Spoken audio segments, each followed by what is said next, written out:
I've been journaling every single day since December 2018. As of today, that's over 3 years. And during that time, I've made a lot of mistakes. And through this video, I'd like to tell you about those mistakes so you don't make them yourself. Do I think journaling has been worth it? Honestly, no. And that's precisely because of these mistakes. So stick around, because you don't want to be making these mistakes. It'll waste a ton of your time. So let's get started. So first of all, why did I get started with journaling? I heard about it from YouTube and decided to try it.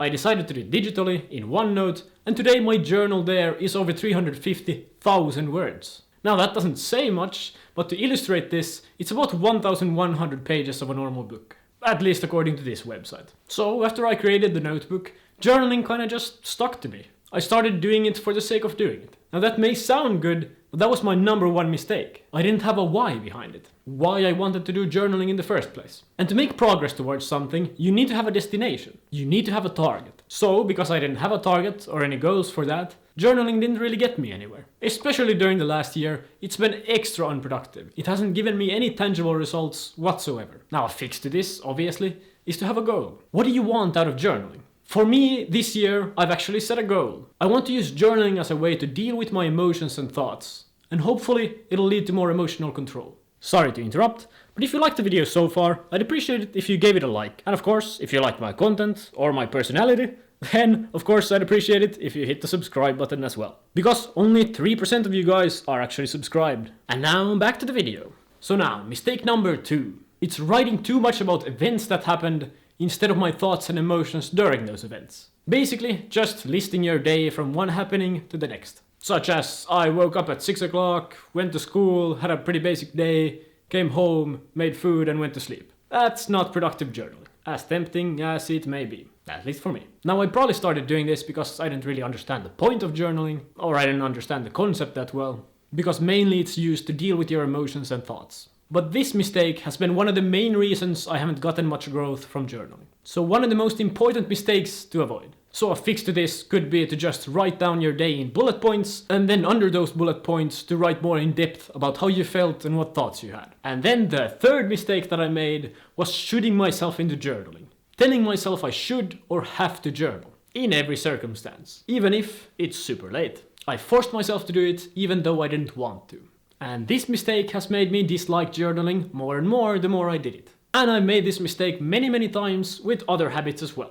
Such as meditation, for example. And it's absolutely detrimental to your growth. Because the odds of doing something that you really dislike are way lower than if you actually like the activity.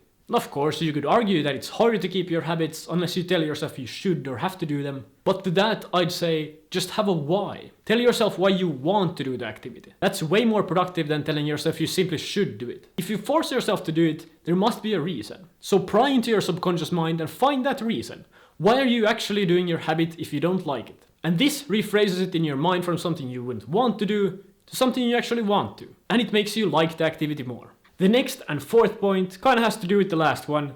It's forcing yourself to journal when you really don't have anything to say. You've just had a usual day, you woke up, went to work, nothing special happened, you went home and went to sleep. Or something like that. You don't need to force yourself to journal. Of course it can be good to, for example, review your goals for the day or something like that, but you shouldn't force yourself to do it. It's kinda like at school when you have an essay and you've already gotten all the relevant information down, and you just need to cram more to get it to the proper length. It's not really that effective. It won't really help you much. It'll just waste your time and energy. And now the fifth and final mistake is spending too much time journaling. Journaling is kinda like counting your money. Sure, it's good to keep track of how much you have, but if you end up counting every single cent, then you won't have as much time to actually make money. It should be kept as a side habit. You keep track of your growth, but it's not the main thing leading to it. It can lead to growth, but it's still not supposed to be the main thing doing it. That should be left to the main habits like meditating, working out, reading, and that sort of thing. Now, I'm a statistics man myself, so I absolutely love to keep track of everything.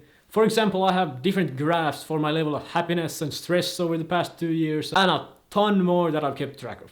It's interesting, yes, but it doesn't really lead to any growth. It's very tempting though, but again, it doesn't lead to growth. It's been something I've wasted a lot of time doing. As interesting as it is to see all the statistics of your life, it's just not worth the time invested. So that was the main mistakes that I made from journaling. And I hope that if you try journaling yourself, you wouldn't fall trapped to these mistakes. Because they've robbed a ton of energy and time from me. And again, if you found the video helpful, leave a like. And actually, if you want to hear more about my journaling experience, then leave a comment on if I should make a video on, for example, what kind of benefits I've seen. And if you like my content, don't forget to subscribe. That's all. Out.